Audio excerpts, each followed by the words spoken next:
সাংবাদিক বন্ধুদের শারদীয়ার অনেক অনেক শুভেচ্ছা, অনেক অনেক অভিনন্দন জানাচ্ছি।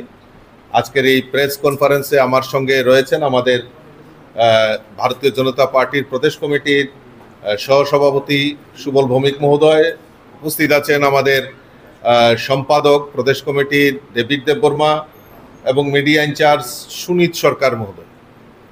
আমি শুরুতে আপনাদের মাধ্যমে যে আমি আমাদের ত্রিপুরা রাজ্যের জাতি জনজাতির সকল অংশের মানুষের যে সবচেয়ে বড় উৎসব দুর্গা উৎসব, শারদীয়া দুর্গা উৎসব, এই শারদীয়া দুর্গা উৎসবে আমরা ভারতীয় জনতা পার্টির তরফ থেকে আমরা সমস্ত রাজ্যবাসীকে আমরা অসংখ্য ধন্যবাদ, অসংখ্য শুভেচ্ছা এবং এই শারদীয়া দুর্গা উৎসব আমাদের আরও আলোকময় করে তুলুক সেই প্রার্থনা মায়ের কাছে করছি।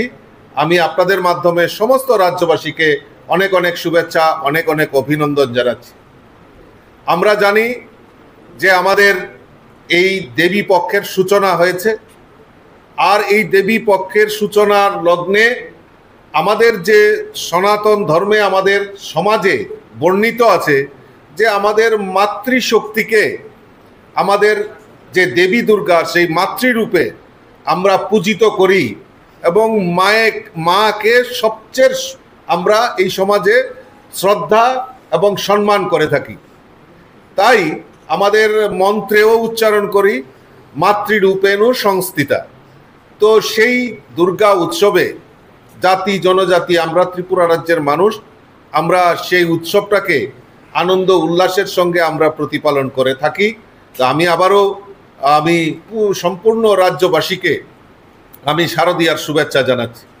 তার পাশাপাশি আমরা জানি আমাদের ভারতবর্ষের যশস্বী প্রধানমন্ত্রী নরেন্দ্র মোদীজি এই দুর্গা উৎসবকে আমাদের ত্রিপুরা রাজ্যকে একটা আলাদা আমাদের উপহার দিয়েছেন, আমাদেরকে সম্মান জানিয়েছেন। যে নবরাত্রি গত 22 তারিখে আপনারা দেখেছেন আমাদের দেশের যশস্বী প্রধানমন্ত্রী নরেন্দ্র মোদীজি আমাদের মাতা ত্রিপুরেশ্বরী শক্তিপীঠ, 51টা শক্তিপীঠের মধ্যে অন্যতম শক্তিপীঠ হিসাবে পরিচিত আমাদের মাতা ত্রিপুরেশ্বরী মন্দির। এই মাতা ত্রিপুরেশ্বরী মন্দিরে উনি পূজা দেন এবং আমাদের এই মাতা ত্রিপুরেশ্বরী মন্দিরে যে পার্ক নূতনভাবে সেজে উঠেছে সেটাকেও উনি উদ্বোধন করেন। তো এই যে আমাদের কাছে একটা বাড়তি পাওনা, আমাদের এই দুর্গা উৎসবের প্রাক লগ্নে মাননীয় প্রধানমন্ত্রীজি আমাদের সফরে এসছেন, আমাদের রাজ্যকে আরও সমৃদ্ধশালী করেছেন, তার জন্য আমি প্রধানমন্ত্রীকে ধন্যবাদ জানাই প্রধানমন্ত্রীকে। জিএসটি অর্থাৎ আমরা এর আগেও আমরা প্রেস কনফারেন্স করেছি যে জিএসটি আমাদেরকে রিডিউস করে আমাদের যারা গরিব অংশের মানুষের যে দীর্ঘদিনের যে আমাদের একটা প্রত্যাশা যে ক্রয় ক্ষমতা সেটাকে বৃদ্ধি করার লক্ষ্যে আমাদের দেশের যশস্বী প্রধানমন্ত্রী নরেন্দ্র মোদীজি এই জিএসটি 5% আর 18% দুইটা স্ল্যাবে রাখা হয়েছে এবং অনেক অনেক ক্ষেত্রে আমরা দেখেছি যে জিএসটি 0% করা হয়েছে, উইদাউট জিএসটি করা হয়েছে। তো এটা আমাদের কাছে ভারতবাসী হিসাবে আমাদের কাছে একটা বড় পাওনা। এই নবরাত্রির দিন থেকে আমাদের মোদীজি আমাদেরকে সেটা করে দিয়েছেন, তার জন্য মোদীজিকে অসংখ্য ধন্যবাদ জানাচ্ছি। এবং শুধু তাই নয়, মোদীজি আমাদের এই যে আমরা মাতৃ সমাজে, আমি যেটা প্রথমে বলেছি যে মাতৃরূপেণু সংস্থিতা, এই মাতৃজাতিকে সম্মান জানিয়ে বিভিন্ন প্রকল্প আমাদের মায়েদের নামে উৎসর্গ করেছেন। আমাদের মোদীজির 17 সেপ্টেম্বর মোদীজির জন্মদিন, সেই জন্মদিনে আমাদের মহিলাদেরকে যারা যে স্লোগান দিয়েছেন যে সুস্থ নারী সশক্ত পরিবার, অর্থাৎ মহিলাদের যে চিকিৎসা তার ব্যবস্থা আমাদের মোদীজি আমাদের করেছে। 33% রিজার্ভেশন থেকে শুরু করে প্রধানমন্ত্রী উজ্জ্বলা জ্যোতি যোজনা, আত্মনির্ভর মহিলা, ড্রোন দিদি, লাখপতি দিদি, এই সমস্ত প্রকল্পের মাধ্যমে আমাদের মাতৃজাতিকে যে সমৃদ্ধশালী করেছেন।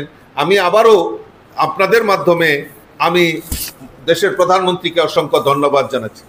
আরও একটা জিনিস আমরা দেশের যশস্বী প্রধানমন্ত্রী নরেন্দ্র মোদীজি উনি উল্লেখ করেছেন যে প্রতি ঘরে স্বদেশী, ঘরে ঘরে স্বদেশী, 140 কোটি দেশবাসীর কাছে উনি আহ্বান রেখেছেন যে আমরা যেই জিনিস দৈনন্দিন যে জিনিসগুলি আমরা ব্যবহার করি সেই দৈনন্দিন ব্যবহারের জিনিসগুলির মধ্যে স্বদেশী, কারণ 2রা অক্টোবর জাতির জনক মহাত্মা গান্ধীজির জন্মদিন, সেই জন্মদিনে কারণ আমাদের দেশের জাতির জনক মহাত্মা গান্ধীও এই স্বদেশীর উপর বিভিন্নভাবে জোর দিয়েছেন এবং স্বদেশীর ব্যবহারের জন্য আহ্বান রেখেছিলেন।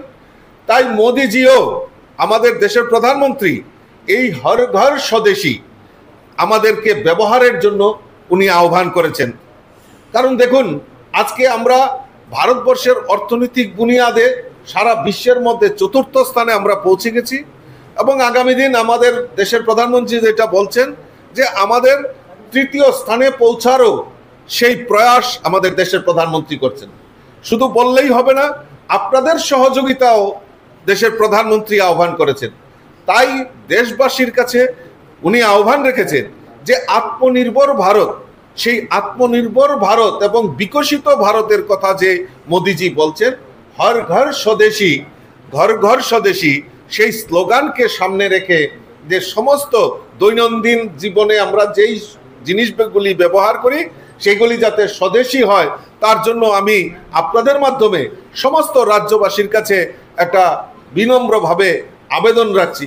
এবং আজকে আমরা আহ্বান করেছেন আমাদের দেশীয় প্রযুক্তিতে বিভিন্ন গাড়ি থেকে শুরু করে প্রতিরক্ষা ক্ষেত্রে, সামরিক ক্ষেত্রে যে যন্ত্রপাতি আমাদের ব্যবহার হয় সেটা আমাদের দেশের প্রধানমন্ত্রী এবং দেশের প্রধানমন্ত্রীর উদ্যোগে আজকে দেশে প্রযুক্তিতে সেটা নির্মাণ প্রকল্প চলছে। শুধু তাই নয়, আমরা এই এক্সপোর্ট কোয়ালিটিতেও আমরা পরিণত হয়েছি আমরা ভারতবর্ষ। আজকে আপনারা জানেন অপারেশন সিন্দুর, এই অপারেশন সিন্দুরেও আমাদের যে সামরিক বাহিনীরা যেই অস্ত্রশস্ত্র ব্যবহার করা হয়েছে আমাদের দেশীয় প্রযুক্তিতে, আমাদের দেশে তৈরি সেই হাতিয়ার সেখানে ব্যবহার করা হয়েছে। আর সবচেয়ে বড় অ্যাচিভমেন্ট ব্রহ্মোস মিসাইল, সেটা আমাদের কাছে সবচেয়ে বড়, আমাদের ভারতবর্ষের প্রধানমন্ত্রী সেটা করে দেখিয়েছেন যে আত্মনির্ভর ভারত আর বিকশিত ভারতের দিকে আমাদের দেশ এগিয়ে যাচ্ছে। আমি আপনাদের মাধ্যমে আমি আমাদের প্রধানমন্ত্রীকে অসংখ্য ধন্যবাদ এবং শুভেচ্ছা জানাচ্ছি এই আত্মনির্ভর ভারত এবং এই হর ঘর স্বদেশী যে আহ্বান সেটাকে সারা জাগানোর জন্য। ইতিমধ্যে আমাদের রাজ্যেও এই উৎসবকে কেন্দ্র করে আমাদের রাজ্যের মাননীয় মুখ্যমন্ত্রী ইতিমধ্যে যারা আমাদের সরকারি কর্মচারী রয়েছেন তাদের 3% দিয়ে দেওয়ার কাজ আমাদের রাজ্যের মাননীয় মুখ্যমন্ত্রী সেটা ঘোষণা করেছেন, সেটা বাস্তবায়ন করছেন। এবং রাজ্যের সবচেয়ে বড় যে জিনিস সেটা হলো আইন শৃঙ্খলা, নিরাপত্তা।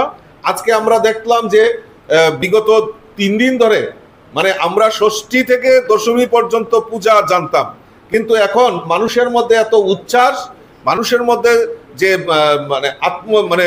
আত্মবিশ্বাস ফিরে এসছে যে না আমরা সুরক্ষিত, সেই কারণে প্রায় তৃতীয়ার রাত থেকেই দেখলাম যে আমরা পূজার প্যান্ডেলগুলিতে ভিড় জমানো শুরু হয়েছে এবং বিভিন্ন জায়গায় মানুষের যে সমাগম, মানুষের যে আনন্দ উল্লাস, সেটাকে আমরা স্বাগত জানাচ্ছি।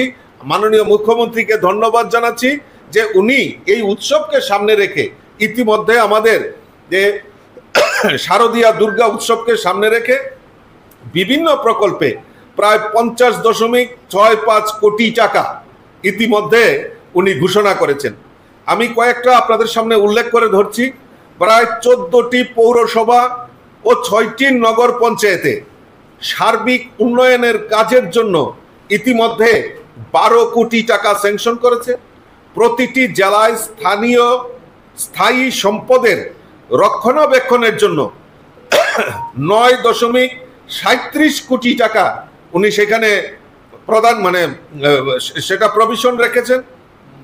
6টি আরডি ডিভিশন পূর্ব অনুমোদিত নির্মাণ কাজ সম্পন্ন করার জন্য এবং দ্রুত যাতে কাজগুলি সম্পন্ন হয় তার জন্য 9.28 কোটি টাকা সেখানে প্রভিশন রাখা হয়েছে। আগরতলা শহরের একাধিক রাস্তা উন্নয়নের জন্য, বিশেষ করে আগরতলা শহরের বিভিন্ন রাস্তা আমরা জানি যে স্মার্ট সিটির মাধ্যমে সেটা হচ্ছে, কিন্তু তার আলাদা সেখানে প্রায় 17.38 কোটি টাকা এই রাস্তাগুলি সংস্কারের জন্য মাননীয় মুখ্যমন্ত্রী সেখানে প্রভিশন রেখেছেন। পোষণ প্রকল্পে যারা আমাদের চুক্তির ভিত্তিতে, যারা আমাদের স্কুলে মিড ডে মিল বা বিভিন্ন জায়গায় যারা কাজ করে থাকেন চুক্তির ভিত্তিতে কর্মচারী, তাদের গ্র্যান্ট বাবদ, বোনাস বাবদ প্রায় 2.62 কোটি টাকা আমাদের মাননীয় মুখ্যমন্ত্রী প্রভিশন রেখেছেন। তো এই যে একের পর এক উৎসবের মেজাজে আমাদের এই রাজ্যের মাননীয় মুখ্যমন্ত্রী বিভিন্ন প্রকল্পের মাধ্যমে গরিব কল্যাণ, মহিলা, যুবক, কৃষক, শ্রমিক তাদেরকে আর্থিকভাবে সহায়তা করা এবং বিভিন্ন প্রকল্পের মাধ্যমে মানুষকে সহযোগিতা করা, সেই প্রয়াস মাননীয় মুখ্যমন্ত্রী করছেন।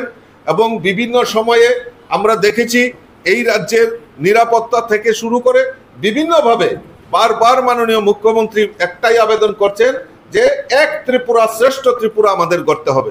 তাই এই উৎসবের দিনগুলিতে আমরা সবাই মিলিতভাবে, আমরা জাতি জনজাতি সব অংশের মানুষ একত্রিত হয়ে আমরা আনন্দ উল্লাস করব, মার কাছে আমরা প্রার্থনা করব আমরা যেন এই ত্রিপুরাকে সমৃদ্ধশালী করতে পারি আর এক ত্রিপুরা শ্রেষ্ঠ ত্রিপুরা করতে পারি। তার জন্য আমি আপনাদের মাধ্যমে সমস্ত রাজ্যবাসীকে আমি সে আবেদনটুকু রাখবো। আমরা হয়তো যে আজকে শুভেচ্ছা বিনিময়, কারণ আনন্দ ঘন আমরা উৎসবের মেজাজে আমরা যাব। উৎসব আমাদের কাছে সবচেয়ে, আমরা বিশ্বাস করি যে উৎসব আমাদের কাছে সবচেয়ে পরম্পরা। সেই উৎসবকে পাথেয় করে আমি ভাবছিলাম যে কোনো কিছু বলবো না, কিন্তু আমার সামনে একটা দৃষ্টান্ত চলে এসছে। সেই দৃষ্টান্তটা একটু না বললে না হয়।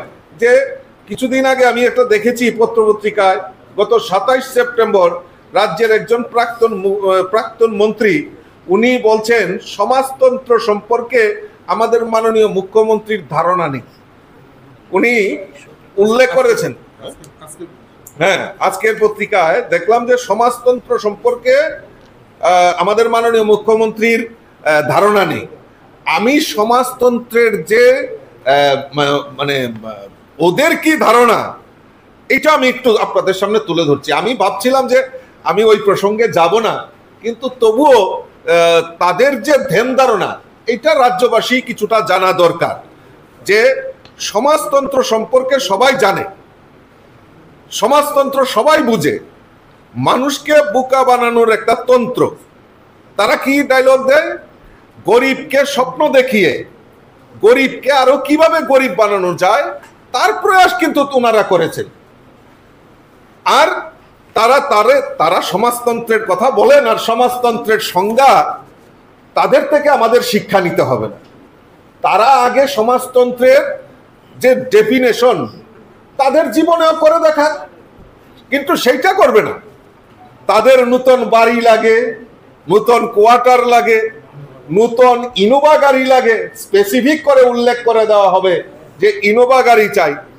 তো এই যে সমাজতন্ত্রের যে চেহারা, এই সমাজতন্ত্র আমরা আরো অনেক আমাদের কাছে তথ্য রয়েছে, কিন্তু যেহেতু আমি প্রথমেই বলেছি যে আমি সেই প্রসঙ্গে আজকে যাব না, দশমীর পর আপনাদের কাছে সেই সমাজতন্ত্রের যে চেহারা সেটা আমরা তুলে ধরবো। আমাদের কাছে বহু নিদর্শন আমাদের কাছে রয়েছে।